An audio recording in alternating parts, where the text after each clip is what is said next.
छवि खराब करने की कोशिश थी, क्योंकि पार्लियामेंट सेशन चलेगा, सारे सांसद आएंगे, सबकी पूरी मीडिया कवरेज मिलेगा। तो क्या अभी भी पॉलिटिकल स्टंट खेलने की कोशिश कर रही हैं? क्या अभी भी सुर्खियां बटोरने की कोशिश कर रही हैं? और क्या धरने देने से कोई फायदा उनको होगा या नहीं होगा? और अभी तक कोर्ट क्यों नहीं पहुंची हैं? सिर्फ महिला आयोग ही क्यों पहुंची हैं? देखिए तमाम सवाल। कोर्ट का रुख करती है, हालांकि उन्हें कोर्ट से झटका लगता है और कोर्ट का साफ तौर पर कहना था कि भाई आप एक बार धोखा खा सकते हैं, 2 दिन खा सकते हैं, 3 दिन खा सकते हैं, लेकिन आप 5 सालों तक किसी के साथ रिश्ते में थी और फिर कहती हैं कि भाई मुझे धोखा दिया गया। तो ये सरासर।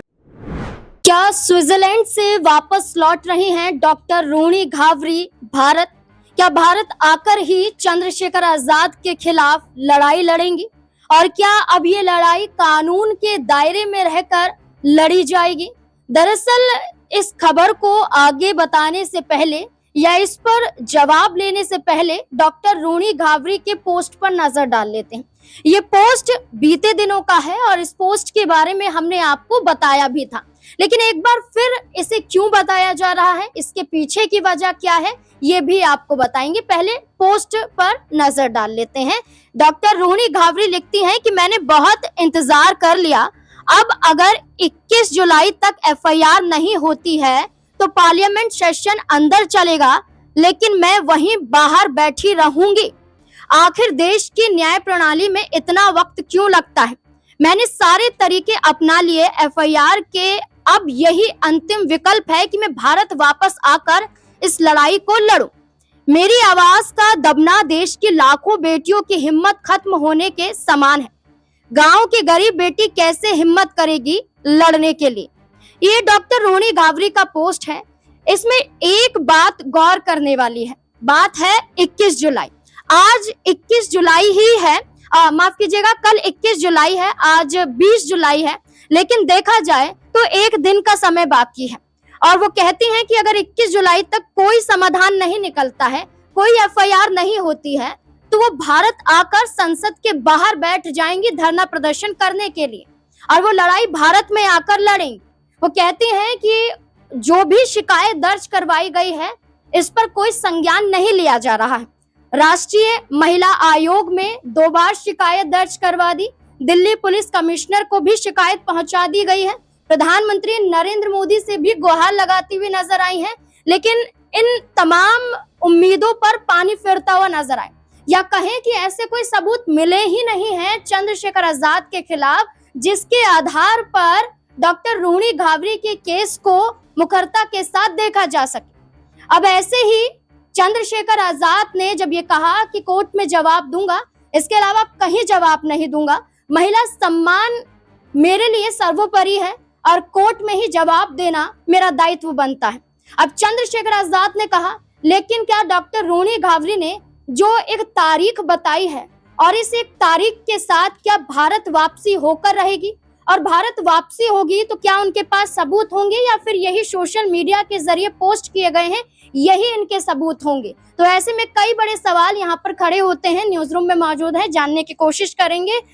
वफा जी मेरे साथ मौजूद हैं। कैसे देखते हैं 21 जुलाई उन्होंने कहा कि मैं अब पार्लियामेंट के बाहर धरना प्रदर्शन करूंगी और एक दिन का समय बाकी है, क्या वाकई भारत आएंगे और क्या होंगे उनके पास सबूत जो जैसे वो दावे कर रही हैं?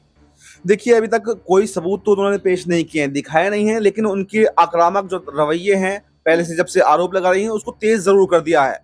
लेकिन जिस तरह से वो कह रहे हैं कि धरने दिएंगे, पार्लियामेंट के बाहर धरने करेंगे, तो बिल्कुल ये देखना काफी ज्यादा महत्वपूर्ण होने वाला है कि क्या एकदम से अब उनको 4-5 साल बाद जो अब तक चुप थी, आखिर क्यों इतनी तेजी से कर रही हैं? और क्या वाकई जो छवि खराब करने की कोशिश थी, क्योंकि पार्लियामेंट सेशन चलेगा, सारे सांसद आएंगे, सबकी पूरी मीडिया कवरेज मिलेगा, तो क्या अभी भी पॉलिटिकल स्टंट खेलने की कोशिश कर रही हैं? क्या अभी भी सुर्खियां बटोरने की कोशिश कर रही हैं? और क्या धरने देने से कोई फायदा उनको होगा या नहीं होगा? और अभी तक कोर्ट क्यों नहीं पहुंची है? सिर्फ महिला आयोग ही क्यों पहुंची है? देखिए तमाम सवाल खड़े होते हैं। वहीं पर उन्होंने एक ये भी कहा है कि मानहानि का नोटिस भेज दिया गया, उनको 2.5 करोड़ का मानहानि का नोटिस दिया है, लेकिन उस पर भी देखिए चंद्रशेखर आजाद ने कोई चुप्पी नहीं तोड़ी। अगर देखें चंद्रशेखर आजाद की भूमिका, तो वो एक संयम तरीके से पूरे मामले को सुलझाने की कोशिश कर रहे हैं, जो पहले भी कह चुके हैं कि मैं कोर्ट में इस मामले को देखूंगा। और उनके धमकी देने के बाद में या धरने की चेतावनी देने के बाद में भी चंद्रशेखर आजाद ने इस पर चुप्पी नहीं तोड़ी है। तो अब ये देखना दिलचस्प रहेगा, क्योंकि जो पार्लियामेंट का एरिया है वहां पर धरना देने की किसी को इजाजत जरूरत भी नहीं है, तो क्यों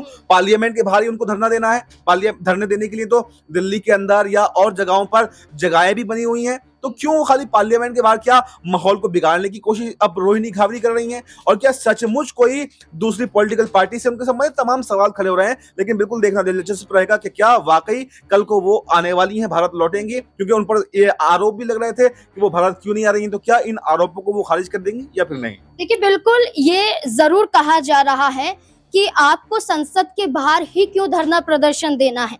अब कानूनी रूप से मुकदमा भी दर्ज करवा सकती हैं चंद्रशेखर आजाद के खिलाफ और कोर्ट में लड़ाई लड़ सकती हैं, लेकिन अब तक कोर्ट तक ना जाना भी एक बड़ा सवाल बन जाता है कि आप राष्ट्रीय महिला आयोग तक पहुंच चुकी हैं।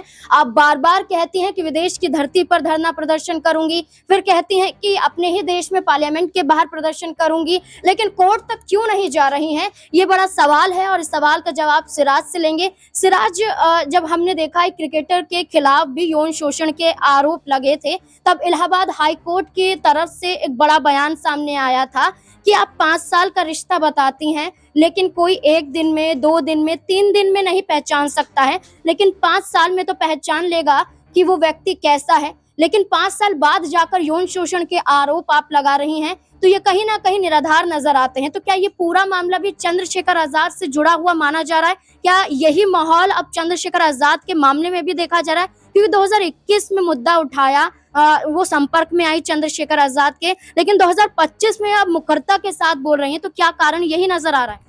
देखिए नाज़मीन, जाहिर सी बात है कि यश दयाल जो क्रिकेटर हैं उनके खिलाफ भी इसी तरह का मामला सामने आया था, जहां पर उनकी जो पूर्व प्रेमिका है वो इस बात का आरोप लगाती हैं कि भाई मेरे साथ इन्होंने गलत किया, मेरे साथ शोषण किया। उसके बाद इलाहाबाद हाई कोर्ट का रुख करती हैं। हालांकि उन्हें कोर्ट से झटका लगता है और कोर्ट का साफ तौर पर कहना था कि भाई आप एक बार धोखा खा सकते हैं, 2 दिन खा सकते हैं, 3 दिन खा सकते हैं, लेकिन आप 5 सालों तक किसी के साथ रिश्ते में थी और फिर कहती हैं कि भाई मुझे धोखा दिया गया, तो ये सरासर गलत है। देखिए रोहिणी घावरी का जो मामला है ये और भी ज्यादा इसलिए भी महत्वपूर्ण हो जाता है क्योंकि चंद्रशेखर आजाद कह सकते हैं कि उभरते हुए चेहरा है और जाहिर सी बात है कि वो आगामी विधानसभा चुनावों की तैयारी में है। चंद्रशेखर आजाद जिस तरीके से लगातार अपनी लोकप्रियता, अपने जनाधार में बढ़ोतरी कर रहे हैं, तो उसको लेकर यह भी कहा जा रहा है कि ये कहीं राजनीतिक रंजिश तो नहीं है, ये राजनीतिक साजिश तो नहीं कि चंद्रशेखर के खिलाफ इस तमाम तरह के आरोप लगाए जा रहे हैं। देखिए बड़ा सवाल यह है कि जिस तरीके से रोहिणी घावरी ने लंबे समय से ये मुद्दे को उठाया है,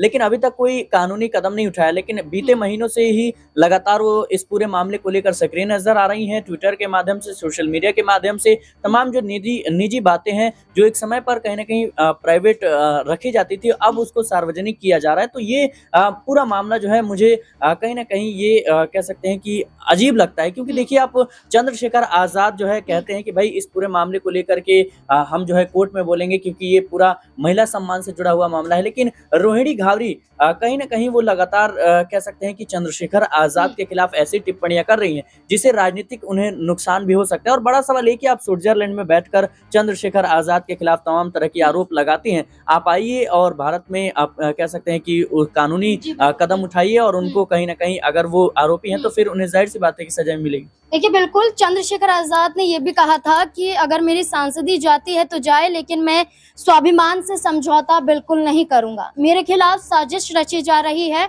और मुझे फंसाने की कोशिश की जा रही है, क्योंकि मैं चुनकर आया हूं, जनता ने मुझे चुना है और यही बात लोगों को पच नहीं रही है।